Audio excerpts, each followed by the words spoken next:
Hello. Thanks for tuning in, and I hope you're doing well today, wherever you might be. Take a minute to look at my other offerings. If you'd like me to come and speak, right now I'm doing speaking engagements, scheduling them in Ohio and South Carolina. If you'd like me to come speak and present before you're gone, I would love to do so. Just go to my website and email me, or email me at thewidowsgiftcoaching@gmail.com, and we will get you scheduled. So before you're gone, to refresh your memory, is for everyone, not just widows, everyone who wants to have a plan in place should when tragedy strikes. So you want to have all your important documents in order, and I'll walk you through the areas that I have learned and tell you step by step of what you need to have in place. So tune in for, or join in for that if you do not have that stuff in place. And furthermore, what I'm finding is a lot of people do not like to talk about that.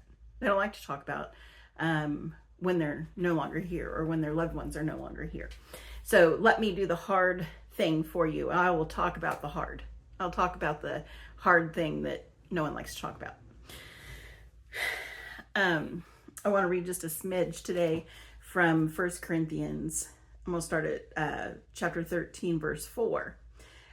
Love is large and incredibly patient. Love is gentle and consistently kind to all. It refuses to be jealous when blessing comes to someone else. Love does not brag about one's achievements, nor inflate its own importance. Love does not traffic in shame and disrespect, nor selfishly seek its own honor. Love is not easily irritated or quick to take offense. Love joyfully celebrates honesty and finds no delight in what is wrong. Love is a safe place of shelter, for it never stops believing the best in others. Love never takes failure as defeat, for it never gives up. And we'll stop there for today. So think about that. Reread it again on your own later. That's again 1 Corinthians, starting at chapter 4 through 7 is what we read. So I want to continue telling the story. So I talked about Kairos moment, my own personal Kairos moment last time. So I got to tell you the backstory so that I can tell you my and Bob's love story, which brings me to the widow's gift. You have to have a love story to become a widow. And so that's why we're doing this. So there's a method to this all. So at that moment, so let me backtrack here. So I had not yet graduated Anderson University. I had already gone on my last mission trip though, and I had shared why I decided to not attend, or not to go teach in the Cayman Islands, because at that summer, July of 92, Bob and I started dating. And I had shared how I had been dating another guy, and he stood me up. And then, so Bob and I started dating July. Well, that early fall, I had come home to Germantown to see Bob and my other friends and family, and we went to a football game. Well, I happened to see my old boyfriend from high school, and to be honest, he owed me an apology, and I ran into him or something. I think Bob had walked ahead, or I don't remember how that happened, but I just remember he said, "Can I call you later?" And I said yes. So I hadn't seen him in, I don't know, maybe 4 years. So I got home from the football game, and had a call from that other guy, and he came to pick me up, and we went back to his parents' house and talked, and he did apologize for his way he treated me. And I remembered when we were leaving, he said, "Could I have a hug?" And so I hugged him. And I remember, see, by that point, I had been very used to hugging Bob. And Bob was a very big guy. Like, he was 6'3", 285, sometimes bigger than that, but around that. That was his usual being. And he was just a big framed guy, and size 13 shoes, and I often called him my BFG, my big friendly giant. And so anyway, it just didn't feel right when I hugged that old boyfriend. But anyway, so he dropped me off, and we had closure on that relationship. I had closure on that. And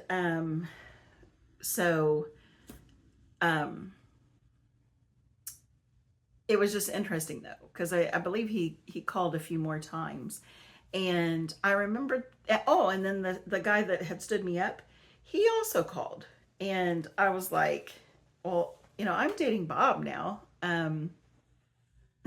So, like, basically there's no need to call, So that was a Kairos moment, because whomever I chose from those three was going to be pivotal for the rest of my life. And,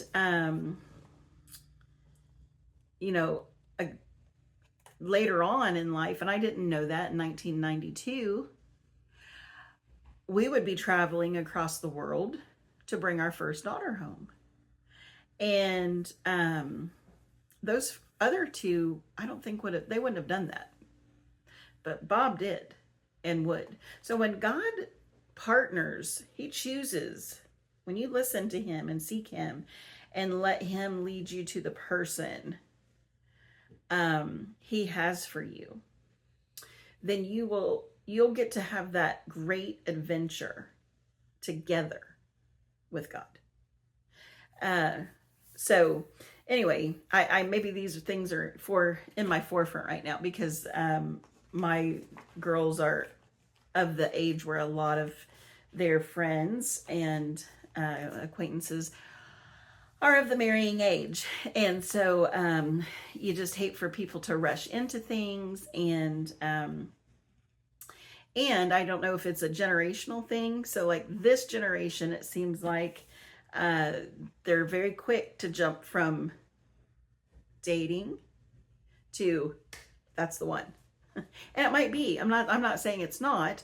I'm just saying it seems to me it's a generational thing that I keep observing. So no one likes heartbreak, and you have to put the risk out there when you fall in love with someone. But you definitely would rather have the heartache be on this side of things than for it to be later on. So that being said, Bob and I never broke up, not even one time. And furthermore, in our marriage, divorce was never an option. That is not to say that we had a lot to learn about love. So love is large and incredibly patient. Yes, I can attest to that. Our love was large, started off large, and it grew even bigger. For 26 years of marriage and 2 years of dating, that was 28 years that love grew and grew and grew and grew.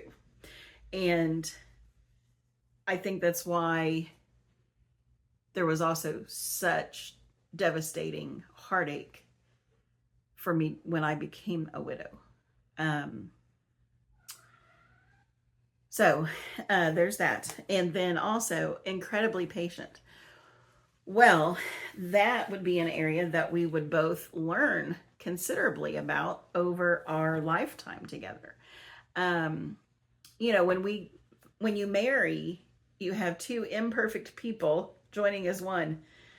Whew, big ball of imperfection, coupled with a lot of love. And if you hold tight, then you will make it. If you hold tight to each other and to Jesus, you'll make it. And I'm not putting lightly on anyone who had to endure the death of their marriage through divorce, because I have witnessed many loved ones, friends that I care about dearly, who had to work through the loss of what they thought was going to be forever and the heartache of the death of their marriage. And it's not for the faint of heart. And so I don't ever want to come across like I know what that's like, because I don't. However, I think we can agree that the effects are similar. Like we're left living lives we never anticipated as single women. So love is gentle and consistently kind to all. It refuses to be jealous when blessing comes to someone else. Love doesn't brag about one's achievements nor inflate its own importance. So when you read about the love, I want you to think about your own life. And once you start your journey together, once you started your journey together, when Bob and I started our journey together, that really became my first mission field. My next mission field, I should say. Because, Mother Teresa is credited for saying, if you want to change the world, go home and love your family. And so when Bob and I married in 1994, then that became my mission field. And I'm going to stop there for today, and then we'll pick back up with how the Lord called us to China. All right? To God be the glory for that. That's my gift for you today.